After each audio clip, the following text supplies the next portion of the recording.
So this is the book Making Money in Real Estate by Dolph DeRose and Diane Kennedy.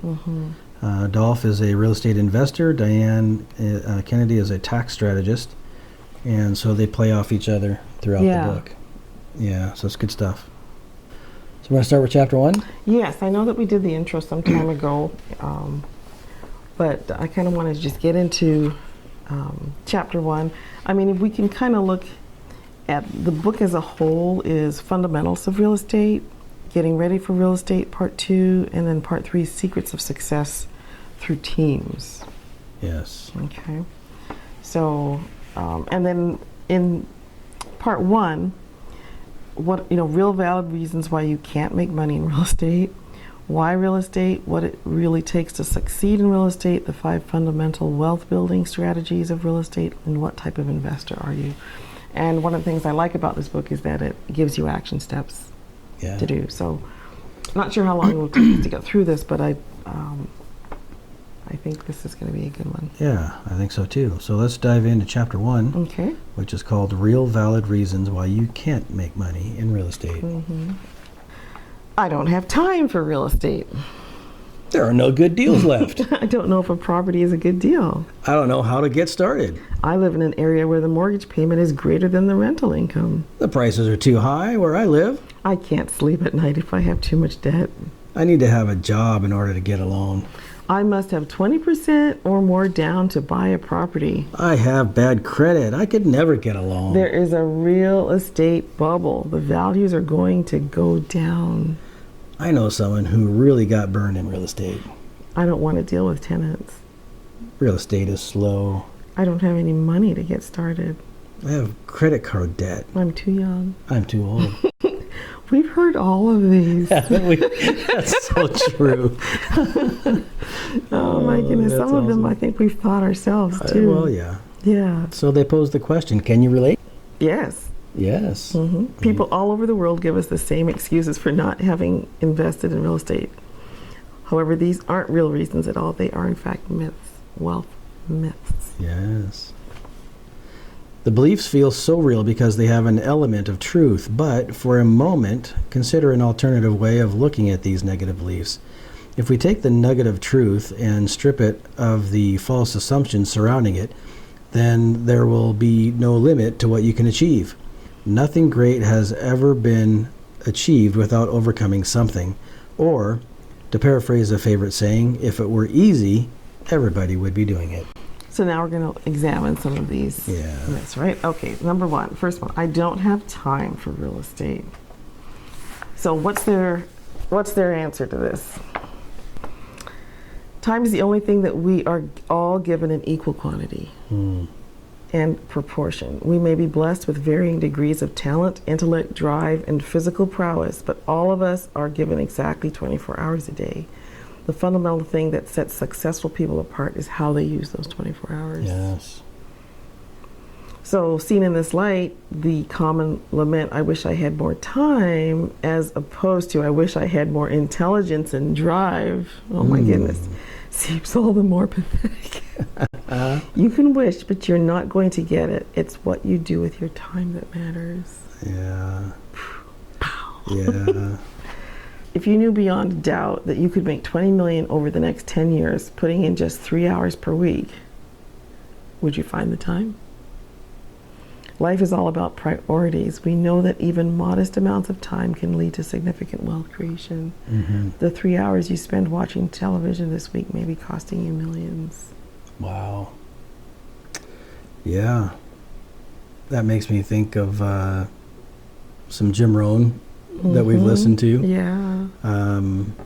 Yeah, I mean, there's so many great ones out there that dive into that exact issue. And it really is kind of the main issue that most people tap into. I don't have enough time because you got all this other stuff, all this other chaos going on around us.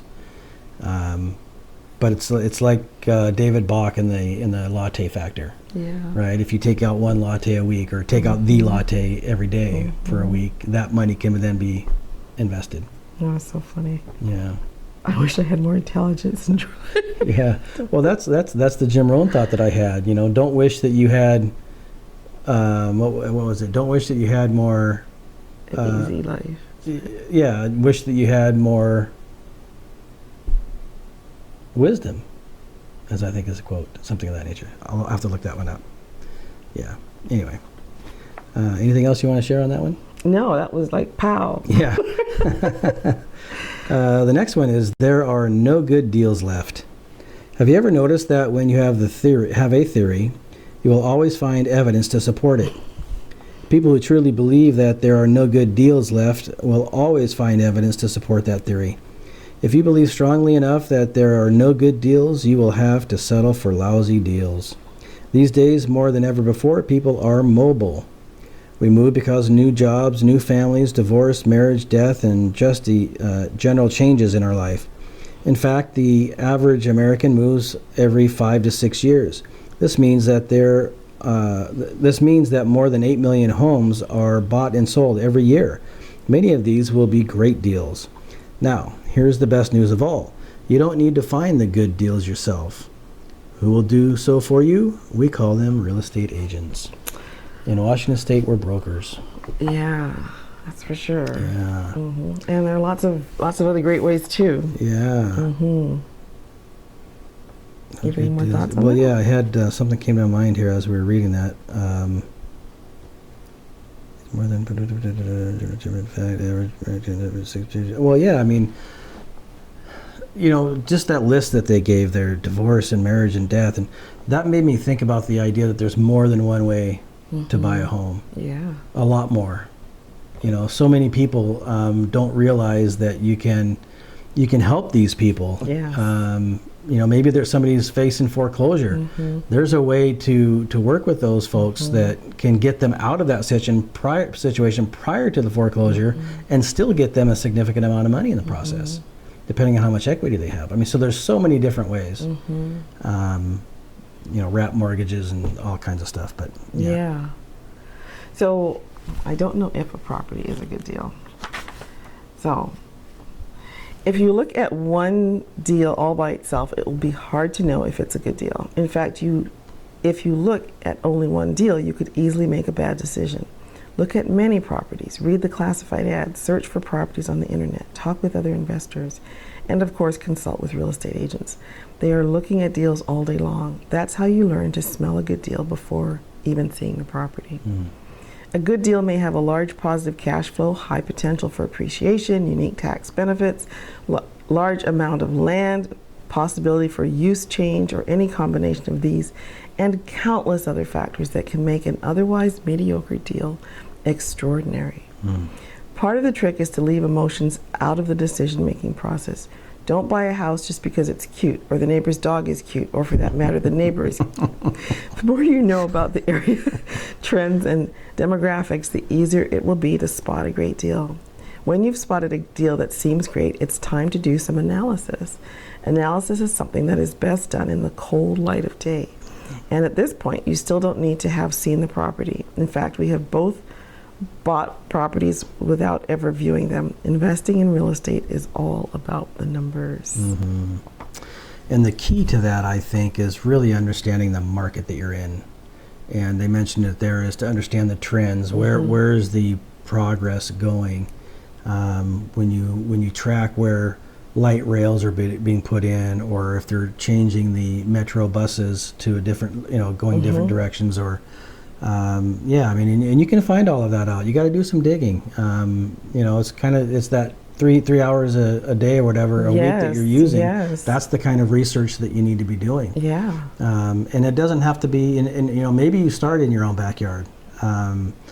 But eventually you'll get to a point where you'll know this well enough that you can go and invest in a different part of the country, in a different part of the country, something we would call an emerging market. And those are some characteristics that you can look for as well.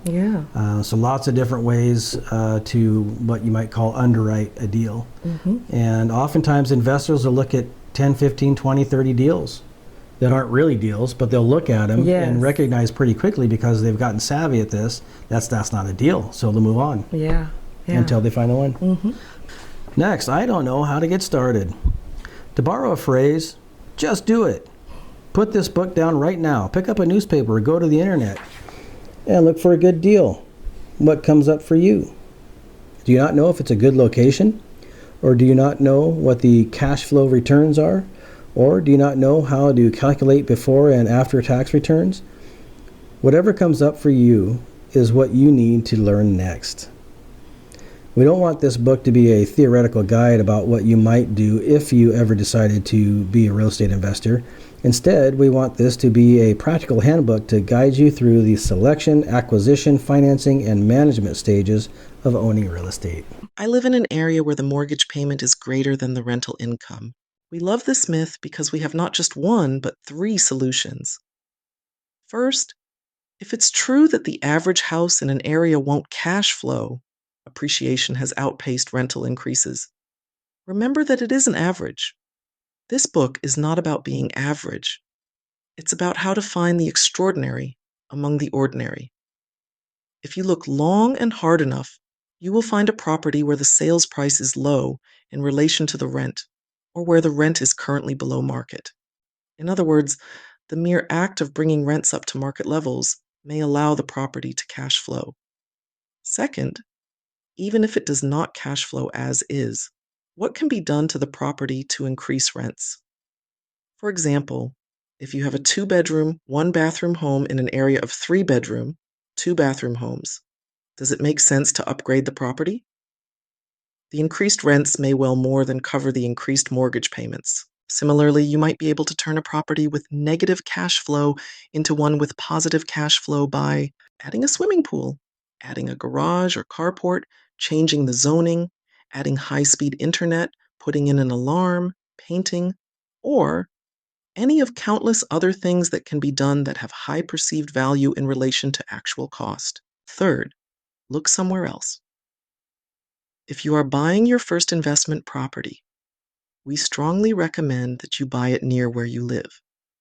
That's because you will be familiar with the area.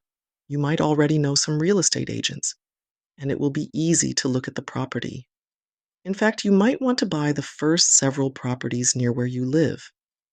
But at some point, especially if you live where it's hard to find positive cash flow properties, you might want to diversify into other areas. The prices are too high where I live. What a great problem to have. High prices indicate high appreciation in the past, and that's one of the indicators for what might happen in the future. Furthermore, everything is likely to be in proportion. Banks will lend more, seller carrybacks will be higher, and the rents you collect will also be more. The value of improvements will be higher as well. For example, building a $30,000 pool on a $100,000 home might increase the value by only $15,000. But building that $30,000 pool on a $1 million property might increase the value by $50,000. Get used to big numbers. Remember, $25,000 sounded like a lot in 1968, but back then that was just the average home price. I can't sleep at night if I have too much debt. Debt can be your friend or your enemy. Debt secured against assets that decline in value, such as stereo equipment, shoes, and cars, is risky. But debt secured against assets that go up in value, and where the asset generates income that more than covers the payment, can build wealth. In both cases, debt means leverage. If the underlying asset goes down in value, you get poor faster. If the underlying asset goes up in value, you get rich faster. Apart from the extra leverage and financial gain advantages, debt protects the owner, while equity protects the lender. For example, if you have a property worth $400,000 and you owe $300,000, you have only $100,000 in equity, at risk from frivolous lawsuits, bad tenants, and even foreclosure. However, if you have that same property worth $400,000 and you owe $100,000, you now have $300,000 at risk. High levels of debt give you more leverage and asset protection. In fact, perhaps the worst thing you can do is to make extra principal payments on your loan. The extra payments don't help you if you miss a payment. The bank just gets more equity if they foreclose. Additionally, you've relinquished the financial boon of leverage. I need to have a job in order to get a loan. If you are told, and you will be, that you must have a job in order to get a loan, then you need to ask someone else. For example, There are three different types of conventional lenders. 1. Banks and other lending institutions. 2. Mortgage brokers. D. Mortgage bankers. A loan processor is someone who works for one particular lending institution, often a bank, and understands one or two different types of loan programs. Loan processors work primarily with employees. Mortgage brokers, however, work with different lenders, and so can offer numerous choices. Mortgage bankers put their own lending programs together by providing private investors. They have the most flexibility of all. I must have 20% or more down to buy property. There are many people who think that in order to do a 100% finance deal, you must get a single loan for 100% of the purchase price. If that's your belief, and you can't get such a mortgage, then you will indeed feel stuck. However, 100% financing does not have to be a single mortgage. For example, you could get a first mortgage of 70% and a second mortgage of 30%. Or you could be bold and ask the seller to leave some money in. If you get an 80% mortgage and the seller agrees to lend you 20%, sometimes called seller carryback, then that property is still 100% financed. Furthermore, 100% financing does not mean that you must offer the property being bought for 100% of the collateral. There is nothing to stop you from borrowing 80% against the property you're buying and borrowing the remaining 20% against another property, maybe even your existing home. Even though you are using your home for part of the funding, the property you are buying is still 100% financed. You could also use a loan from Aunt Murgatroyd, a credit card, an outside investor, or a combination of any of the above to enable you to buy a property without having to contribute even $1 of cash. I have bad credit. I could never get a loan. The better your credit rating, the easier it will be to get a loan. Having said that, very few people have perfect credit. If you have less than perfect credit, you will have to work a little bit harder to get the loan. And any steps taken to improve your credit will make it easier next time. If you have bad credit now and it is absolutely impossible for you to get a loan in your own name, use the credit of someone else. Perhaps the easiest way to do that is to use the seller's credit by getting them to stay on the mortgage. What if there is a real estate bubble? Will values go down? Chances are values will go down at some stage. But when might that happen? Do you want to forego catching an 80% increase in value to avoid a potential 10% downturn? Values do not go up in a straight line. Rather, they go up in fits and starts. Sometimes they even go down. In general, though, at the end of each cycle, each peak is higher than the previous peak, and each trough is higher than the previous trough. I know someone who really got burned in real estate. We all know someone who bought a car that turned out to be a lemon. Many of us have bought tickets to a movie that we walked out of. And chances are most of us have eaten at a restaurant and regretted it a few hours later. But that doesn't stop us from buying cars, going to the movies, or eating out. If you take 1,000 people at random who buy cars, go to movies, or eat at restaurants, you will find a lot of dissatisfaction. But if you survey 1,000 people at random who have bought real estate, most will be heard to bemoan, if only bought more. Real estate is very forgiving of mistakes.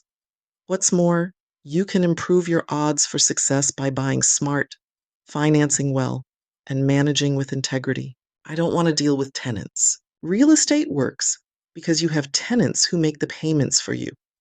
In the long run, it is the capital appreciation that will generate the big dollars. But in the meantime, it's because you have tenants who pay rent that you can even play the game. Seen in this light, tenants are your clients. Be grateful for them. If you still don't want to deal with tenants, we recommend that you engage a property manager. Hiring a good property manager will enable you to concentrate on building your real estate portfolio. Real estate is slow. Isn't it wonderful that you don't need to watch your portfolio day by day like you do with stocks, hour by hour like you do with futures contracts, or minute by minute like you do with currency markets. Real estate keeps chugging along, making you richer each year. If you have 4 people on a cruise boat, a real estate investor, a stockbroker, a futures trader, and a currency trader, how often do they have to check in? And how frustrated are they when they lose communication with shore? As the cruise goes on, the real estate investor gets more and more relaxed, while the other 3 get more and more frustrated. We once heard of a stock trader who went on a cruise and at the end found out that his satellite phone bill was larger than the cost of the cruise. Real estate is slow, delightfully slow. It is the slow but sure way to wealth. I don't have any money to get started. If you don't have money to get started, then you'll have to start without money. Any fool with $1 million in the bank can buy a property worth $500,000. Someone who has no money is going to have to work a little harder and a little smarter to buy that same property. But it is possible. That's one of the reasons that we like real estate so much. Try getting started in stocks, bonds, mutual funds, or 401k plans without any money. Your sanity will be questioned. I have credit card debt. There are 3 ways you can deal with credit card debt. 1. Let it continue to build and do nothing. 2. Put your life on hold until it's paid off. 3. Learn the lessons from the debt you've accumulated and make changes today. If your solution is to deal with the credit card debt, then read on. Some people advocate cutting up your credit cards. We strongly disagree. Debt is your friend. The key is to learn how to manage it. In fact, credit cards can actually give you benefits in the form of airline mileage awards. Diane and her husband Richard personally charge everything to their credit cards and then pay them off each month. The average return, based on the value of airline tickets, is 4.9%. So the problem isn't the credit cards, it's what you do with them. First, make the promise to yourself to continue to carry the credit cards and to not use them. Appreciate the fact that this requires self-discipline about money, a critical element of being a successful real estate investor. Now go back and investigate why you have the debt in the first place. Is it due to non-essential purchases? Learning to delay gratification is one of the most significant steps to being a long-term investor. Or, learn to reward yourself with a piece of property instead of a new car. The car will depreciate and won't pay you back. The property can create a cash flow that can buy the car. Or perhaps the debt came about because of real emergencies. If that's the case, then you desperately need to have a liquid emergency account. Establish that immediately so that you never have to go to credit cards again when life's emergencies occur. After you are certain that you control the credit cards and not the other way around, you might consider investing. It isn't always necessary to first pay the credit card debt off. In fact, the income from the real estate can help you do that. The secret, though, is to first discover why you have the credit card debt. Until you have real solutions to the real problem, stay out of real estate. Credit card debt isn't stopping you. Not understanding how and when to use debt is stopping you. I'm too young. We've heard "I'm too young" from people approaching 30. Yet we've also talked to investors who had been investing for years before they hit their 30th birthday. In fact, we both had been investing for years before we were 30. So, if 30 is not too young, then what about 25? What about 22? Maybe there is no point at which you are actually too young to begin investing in real estate, provided you are capable of rational thought. It really is just a mindset. Of all the objections in this chapter, this is the one that is the most subjective. It comes from within rather than from without. We'll boldly say that you're never too young. I'm too old. We were at a closing once where our client had to excuse himself to find a battery for his hearing aid. Then, he left his reading glasses where he had found his battery and couldn't read the closing documents. Of course, the battery had been replaced in his hearing aid, so he could hear us read it to him. And what's more, he had just gotten new dentures, and his teeth didn't fit very well. It was hard for us to understand what he might have been objecting to, but in the end, He bought the property. We'll boldly say that you're never too old. What's stopping you? Real estate seems so intimidating that most people are afraid to get started. Yet these same people know they can buy a stereo or a car on credit and do so without even thinking twice. Banks want to lend you money. Think about it. That's their business. In fact, looking at it from an accountant's perspective, a bank deposit is a liability and a loan is an asset. If a bank is sitting on money and not lending it out, it is doing its shareholders a disservice.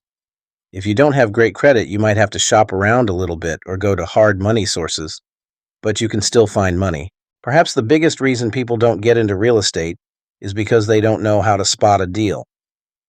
The sensational deals come into play when you can identify problems and know how to turn them into opportunities. If you are still convinced that you can't buy real estate, then you can't. Equally, if you believe that you can find great real estate deals, you will, through the sheer force of knowledge and determination, create an empire that will fulfill your wildest dreams. The choice is up to you. Final word. You don't need to invest in real estate to be wealthy. But by and large, it's the easiest, most leveraged method to build real, sustainable wealth. And the field is open to everyone. You don't need any more education. You don't need any more money. You don't need any more credit. It's all waiting for you. The choice is yours. What will you do with the opportunity before you? We wish you the best of luck. I've been, wanting to share this book for some time. Yeah. And really because I want to just take it in, every single section in here. I want to know and understand it. And so that's why let's see what we can find on the internet. That, when we come back, let's see what we found. Yeah. And let's have our listeners do the same. Absolutely. I think that's a great idea. Try to find find out some information about your specific market that you're in. Where property trends are going, what taxes are like. Maybe you're going to call down to the city and ask some questions of the assessor's office or what have you. But yeah, starting to dial in your mindset into the types of information that you'll need to make an informed decision. Yeah. That's really what it's all about. And then we'll come back next time and continue with some of these myths. Yeah. See what we can do. Yep, absolutely. Talk to you next time. Thanks for joining us.